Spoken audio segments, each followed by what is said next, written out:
Hi అండి. Welcome to our channel. ఈరోజు video వచ్చేసి మనము చిన్న చిన్న చాక్లెట్స్ చాలా రెసిపీస్ చూసాం కదా! సో, ఈరోజైతే ఒకటే చాక్లెట్ అండి. పెద్ద చాక్లెట్ మనము ఎలాగ ప్రిపేర్ చేయొచ్చు స్క్వేర్‌లో. సో, అదైతే చూద్దాము. అండ్ దానికి బాక్సు, అలాగే కాస్టింగ్ ఎన్ని గ్రామ్స్ వస్తది, ఏంటి అనేది ఈ వీడియో చివరి వరకు చూడండి. చాలా డీటెయిల్డ్‌గా ఉంటుంది. సో, వ్యాలంటైన్స్ డేకి కానీ, లేదు అంటే మనం ఎవరికైనా ఒక గిఫ్ట్ ఇవ్వాలి ఒక మంచిగా అనుకున్నప్పుడు. సో, చాలా బావుంటుందండి ఇది. హస్బెండ్ అండ్ వైఫ్‌కి కానీ ఇలాగా. సో, ఫస్ట్ మనము దానికోసమైతే ఇలాగా వైట్ కాంపౌండ్ అయితే తీసుకోవాలండి. అండ్ కాంపౌండ్ అయితే మనం ఇలాగా ఎప్పుడు కూడాను సన్నగానే కట్ చేసుకుంటే మనకి ఈక్వల్‌గా మెల్ట్ అవుతుంది. అదే కానీ మనం లావుగా అలా కట్ చేసుకున్నాము అంటే మనకి ఒక ముక్క మెల్ట్ అయ్యి ఒక ముక్క అనేది సరిగా మెల్ట్ అవ్వకుండా అలానే ఉండిపోతుందనమాట. సో, అందుకనేసి మనం ఈక్వల్‌గా అంతా కూడాను సన్నగా కట్ చేసుకుంటే మంచిది. అండ్ దీన్ని మీరు డబుల్ బాయిలింగ్ మెథడ్‌లో అయినా చేసుకోవచ్చు. లేదు అంటే ఓవెన్ ఉంది అంటే ఓవెన్‌లో అయినా మెల్ట్ చేసుకోవచ్చు. సో, డబుల్ బాయిలింగ్ మెథడ్ నేను ఆల్రెడీ వీడియో షేర్ చేసున్నానండి. సో, ఎవరైనా చూడాలనుకుంటే చూడండి. అండ్ ఓవెన్‌లో పెట్టాము అంటే 30 సెకండ్స్ అండి. సో, 30 సెకండ్స్ అలాగే మళ్ళీ ఒకసారి బయటకి తీసి మిక్స్ చేసి మళ్ళీ 30 సెకండ్స్ అనేది కలుపుకోవాలి. నెక్స్ట్ ఇది మోల్డ్ అండి. సో, మనం ప్రిపేర్ చేయబోయే చాక్లెట్ అయితే ఇదే మోల్డ్ అనమాట. సో, ఒకే మోల్డ్‌లో మనకి ఇలాగా పార్టీషన్స్ వచ్చుంటాయి. సో, నెక్స్ట్ మనము ఈలోపు మనకి ఓవెన్‌లో అయితే మెల్ట్ అయిపోయిందండి. సో, చూస్తున్నారు గదా! మనము చాలా బాగా మిక్స్ చేసుకోవాలి. ఎటువంటి ఉండలు, గడ్డలు లేకుండా. ఉండలు, గడ్డలు ఉన్నా కానీ మనకి చాక్లెటు ప్రిపేర్ చేసేసిన తర్వాత కొంచెం టేస్ట్ అనేది డిఫరెన్స్ వస్తుందండి. ఎప్పుడు కూడాను మంచిగా మెల్ట్ చేసిన కాంపౌండే మనమైతే చాక్లెట్స్ తయారు చేసుకోవాలి. అప్పుడే మనకి టేస్ట్ అనేది బావుంటుంది. అండ్ దీనిని నేనైతే వైట్ కాంపౌండ్‌తో మాత్రమే చేస్తున్నానండి. నెక్స్ట్ దీంట్లో నేను ఫ్లేవర్ అనేది మిక్స్ చేస్తున్నాను. సో, మ్యాంగో ఫ్లేవర్ అండి. ఇది కూడాను వేరే వాళ్ళకి ఆర్డర్ అనమాట. అండ్ వాళ్ళ హస్బెండ్ బర్త్‌డేకి అమ్మాయి ఇవ్వాలనుకునింది. సో, దానికోసం నేను ప్రిపేర్ చేస్తున్నాను. నెక్స్ట్ నేను దీంట్లో ఏం కలర్ అయితే యూజ్ చేయట్లేదండి. ఓన్లీ వైట్‌లో మాత్రమే చేస్తున్నాను. సో, కలర్స్ ఎక్కువ వద్దన్నారు. దానివల్ల వైట్ కాంపౌండ్‌తో చేస్తున్నాననమాట. అండ్ దీన్ని మనము ఒకే మోల్డ్ కాబట్టి మొత్తము ఒకే చాక్లెట్ కాబట్టి సో ఎంత పడుతుందో అంతవరకు పూర్తిగా వేసేసుకోవాలండి. మరీ ఎక్కువ వేసినా కానీ మనకి బయటకు వచ్చేస్తుంది. సో, అలా కాకుండా కొంచెం చూసుకొని వేసుకొని ఇలాగా ట్యాప్ చేసుకుంటే మనకి ఎయిర్ బబుల్స్ లాంటివి ఏమీ రాకుండా ఉంటాయి. నెక్స్ట్ మనకి ఇప్పుడు ఈ లవ్ సింబల్స్ వచ్చాయి కదండి. సో, మనకి ఒకే మోల్డ్‌లో పార్టీషన్స్ వచ్చాయన్నమాట. వాటిని మనం ఇలాగా మిక్స్ చేసుకొని ఒక చాక్లెట్ లాగా ప్రిపేర్ చేసుకోవాలన్నమాట. సో, నేను ఈ లవ్ సింబల్స్‌కి మొత్తం నేను రెడ్ కలర్ అనేది మిక్స్ చేస్తున్నానండి. రెడ్ అలాగే ఒక 2 డ్రాప్స్ పింక్ ఈ 2 కలిపి చేస్తున్నానన్నమాట. కొంచెం కలర్ అనేది డిఫరెంట్‌గా వస్తుంది అనేసి. అండ్ మిక్స్ చేసుకునేటప్పుడు కూడా మనం చాలా కేర్‌ఫుల్‌గా అయితే మిక్స్ చేసుకోవాలండి ఎప్పుడు కూడాను. కలర్ అనేది బాగా మిక్స్ అవ్వాలి. అప్పుడే మనకు ఒక మంచి షైనింగ్‌తో ఒక కలర్ అనేది వస్తుంది. సో, జస్ట్ కలిపాం గదా! కలిసిపోయింది గదా! అనేసి వదిలేసుకున్నాము అంటే మనకి షైనింగ్ అనేది సరిగా రాదండి. నెక్స్ట్ ఇలాగా ఇచ్చిన లవ్ సింబల్స్ ఎన్నైతే ఉన్నాయో అన్నిట్లో గూడాను సేమ్ అయితే ఇలాగా వేసేసుకుంటున్నాను. అండ్ మీకు నచ్చిన కలర్స్‌తో మీరు సేమ్ ప్రాసెస్‌లో అయితే ప్రిపేర్ చేసుకోవచ్చండి.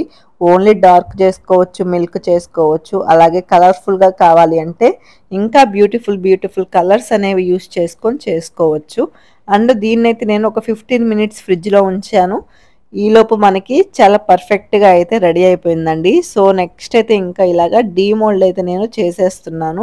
సో, ప్రిపేర్ చేసేటప్పుడు కూడా మనం యూజ్ చేసేవన్నీ కూడా మంచిగా ఉండాలి. ఎటువంటి తడి లేకుండా. సో, అప్పుడే మనకి చాక్లెట్స్ అనేవి ఎక్కువ రోజులు స్టోర్ ఉండడానికి గూడా వీలుంటుందనమాట. నెక్స్ట్ ఇప్పుడు లవ్ సింబల్స్ అనేవి బిగ్ బార్‌లో కనిపిస్తున్నాయి గదా! సో, అవే అన్నమాట. ఆ ప్లేస్‌లో మనము ఈ సింబల్స్‌ననేది సెట్ చేసుకోవాలి. చూస్తున్నారు గదా! ఎంత బ్యూటిఫుల్‌గా ఉంది. అండ్ మనకి సైడ్స్ అయితే కొంచెం ఎగస్ట్రా వచ్చింది గదా! దీన్ని మొత్తం నేనైతే సిజర్‌తో కట్ చేసేసానండి. సో, అలా ఎగస్ట్రా వచ్చిందని సిజర్‌తో కట్ చేసేసుకోవచ్చు. నెక్స్ట్ మనకి ఇలాగ లవ్ సింబల్స్ కూడా మనకి ఇంత బాగా రెడీ అయిపోయాయండి. సో, చాలా బావుంది చాక్లెట్ అనేది. నాకు గూడా చాలా నచ్చిందనమాట. ఇలాంటి చాక్లెట్స్ ఎక్కువ వ్యాలంటైన్స్ డేకి ఇలాగైతే మనకి చాలా సేల్ అవుతాయండి. చాలా బాగా పోతాయన్నమాట.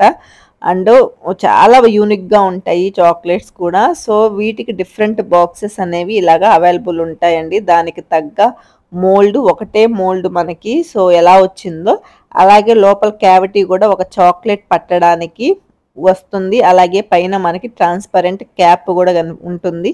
సో, దీంతో లోపల మనం ఉన్న చాక్లెట్ ఎలా ఉంది, ఏంటి అనేది బయటికి తెలిసేలాగా ఉంటుందనమాట. నెక్స్ట్ ఈ సింబల్స్ అన్నిటికి కూడా మనం ఇలాగా కాంపౌండ్ అనేది కొంచెం అద్దుకోవాలండి. మనము దానికి అంటించాలి ఇప్పుడు. సో, దానివల్ల ఇలాగ కాంపౌండ్ అనేది కొంచెం పూసుకొని ఆ తర్వాత మనం ఆ ప్లేస్‌లో అంటించాము అంటే మనకి పర్ఫెక్ట్‌గా సెట్ అయిపోతుందనమాట. బయటికి రాకుండా ఇంకా. సో, ఊరికే పెట్టాము అంటే అది అతుక్కోదు గదా! సో, దానివల్ల మనం కాంపౌండ్ పెట్టే అతికిచ్చాలనమాట. అండ్ మీకు ఏదన్నా విషెస్ ఏమన్నా ఉంటే అది రాయాలన్నా కానీ ఆల్ఫాబెట్ మోల్డ్స్ ఉంటాయి కదా! సో, ఆల్ఫాబెట్ మోల్డ్స్‌తో యాడ్ చేసుకొని రాసుకోవచ్చండి. అలాగే మీరు దీంట్లోనే డ్రై ఫ్రూట్స్ వేసుకోవచ్చు, రైస్ క్రిస్పస్ వేసుకోవచ్చు. So, any fruit and nut ఏసుకోవచ్చు. అలా కూడా మనం చేసుకోవచ్చు. అండ్ ఫిల్లింగ్ ఏదన్నా వేసుకోవాలి అన్నా కానీ ఫిల్లింగ్ టైప్‌లో కూడా చేసుకోవచ్చు. ఇంకా డెకరేషన్ ఏదన్నా వేసుకోవాలి అంటే ఇంకా డెకరేషన్ కూడా పైన స్ప్రింకిల్స్ ఏమన్నా యాడ్ చేసుకోవడం కానీ అలా చేసుకోవచ్చు. లేదు అంటే మనకి కలర్స్ అనేవి యూస్ చేసి ఇంకా మంచి మంచి కలర్స్ అయితే యూస్ చేసుకోవచ్చండి. చాలా బాగా చేసుకోవచ్చనమాట ఈ బార్‌ని. సో, అవన్నీ వద్దన్నారు కాబట్టి నేను ఇలాగా సింపుల్‌గా అయితే ప్రిపేర్ చేసేసాను. సో, ఇంత బాగా మనకి ఇన్ని రకాలుగా మనం ప్రిపేర్ చేసుకోవచ్చనమాట. సో, డెఫినెట్‌గా మీరు ఎప్పుడైనా ఇలాంటివి గూడా ట్రై చేయండి. ఇలాంటివి గూడా మీకు పిక్స్‌గానే ఉంటే ఎవరికైనా చూపించుకోవడానికి రెఫరెన్స్‌గా చాలా బావుంటాయి. అండ్ పైన నేనైతే గోల్డ్ డస్ట్ అనేది యాడ్ చేస్తున్నానండి. లైట్‌గా ఎక్కువ కాదు. కొంచెం మనకి చాక్లెట్ లుక్ అనేది కొంచెం షైనింగ్‌గా తయారవుతుంది. సో, దానికోసం ఇలాగా బ్రష్‌తో అయితే తీసుకోవాలండి. ఎప్పుడు కూడా గోల్డ్ డస్ట్ అనేది. సో, ఇలా తీసుకొని నేను జస్ట్ ఇలాగ పైన ఇలాగ రాస్తున్నాననమాట. మనకి షేప్ అనేది ఇంకొంచెం ఎలివేట్ అవ్వడానికి మీకు నచ్చితే చేసుకోవచ్చు. లేదు అంటే అవసరం లేదండి. మీరు స్కిప్ చేసేసేయొచ్చు. ఇలా గూడా చేసుకొని వదిలేసేయొచ్చు. అండ్ కాస్టింగ్ విషయానికొచ్చేస్తే ఇది ఎన్ని గ్రామ్స్ ఉందో అంత కాస్ట్ వేసుకోవాలండి. అలాగే ఎక్స్‌ట్రా అనేది మనకి బాక్స్ కాస్ట్ పడుతుందనమాట. సో, ఇది వచ్చేసి 130 గ్రామ్స్ వచ్చిందండి. ఈ చాక్లెట్ నేను లాస్ట్‌లో వెయిట్ మెషిన్ మీద పెట్టి కూడా చూపిస్తాను. సో, 130 గ్రామ్స్ అంటే ఇప్పుడు మనకి 130 రూపీస్ చాక్లెట్ పడింది అనుకోండి. నెక్స్ట్ బాక్స్ కాస్ట్ వచ్చేసి మనకి 40-50 రూపీస్ ఉంటదండి. సో, మనము ఈ కాస్టు, ఆ కాస్టు 2 కూడా యాడ్ చేసుకుంటే 180 వేసుకుందామండి. సో, చాక్లెట్ అండ్ బాక్స్ ఈ 2 కలిపి మనకి 180 పడింది. అంటే చాక్లెట్ అంటే మనం దీంట్లో నట్స్ కానీ ఏమి యూజ్ చేయలేదు. ఓన్లీ ప్లెయిన్‌గా చేసేసాము. జస్ట్ ఫ్లేవర్ మాత్రం యూజ్ చేసాం కాబట్టి, మనం ఇక్కడ యూజ్ చేసింది ఏమీ లేదు కాబట్టి మనము తక్కువలో తక్కువ మనము 200 ఖచ్చితంగా పెట్టుకోవచ్చండి. 200-250 ఎక్కువ అనుకుంటే పర్లేదు తీసుకుంటారు అనుకుంటే 250 వరకు కూడా పెట్టుకోవచ్చండి. చార్జ్ చేసేవాళ్ళు 300, 350 కూడా చార్జ్ చేస్తారు. సో, అంత అవసరం లేదనమాట. 200-250 రూపీస్ ఈ చాక్లెట్‌కి సరిపోతదండి. సో, ఈ చాక్లెట్ మీకెలా అనిపించిందో కూడా నాకు ఖచ్చితంగా కామెంట్ చేయండి. అలాగే వీడియో మీకు యూస్‌ఫుల్ అనిపిస్తే మాత్రం ఒక లైక్ మాత్రం ఖచ్చితంగా ఇవ్వండి. ఫస్ట్ టైం ఎవరైనా మన వీడియోస్ చూస్తున్నారు అంటే సబ్స్క్రైబ్ చేసుకోవడం, లైక్ చేయడం అస్సలు మర్చిపోవద్దు. ఇలాగా బాక్స్‌లో అయితే పెట్టేసుకోవాలండి. సో, మీకు నచ్చితే పైన క్లింగ్ ర్యాపర్‌తో ర్యాప్ చేసుకొని ఆ తర్వాత పెట్టుకోవచ్చండి. సో, నేనైతే పెట్టలేదనమాట క్లింగ్ ర్యాపర్ ఏమీ కూడాను. నెక్స్ట్ మనకి ఇలాంటివి ఉంటాయి కదండీ! రిబ్బన్స్ కానీ సో, ఈ టైప్ గానీ ఏది అవైలబుల్ ఉన్నా కానీ మీరు కట్టుకోవచ్చనమాట మీకు నచ్చితే. సో, చూసారు గదా! ఇదైతే 130 గ్రామ్స్ అండి. ఎగ్జాక్ట్‌గా వచ్చింది. వెయిట్ గూడాను. సో, ఇలా కాస్ట్ మీరు ఇలా డిసైడ్ చేసుకోవచ్చు. అండ్ నట్స్ కానీ ఇంకేదన్నా మీరు ఎక్స్‌ట్రా యాడ్ చేస్తే సో, వాటిని కూడా మీరు యాడ్ చేసుకొని కాస్టింగ్ అనేది పెట్టుకోవాలి. ఇదండి ఈరోజు video. Thank you for watching.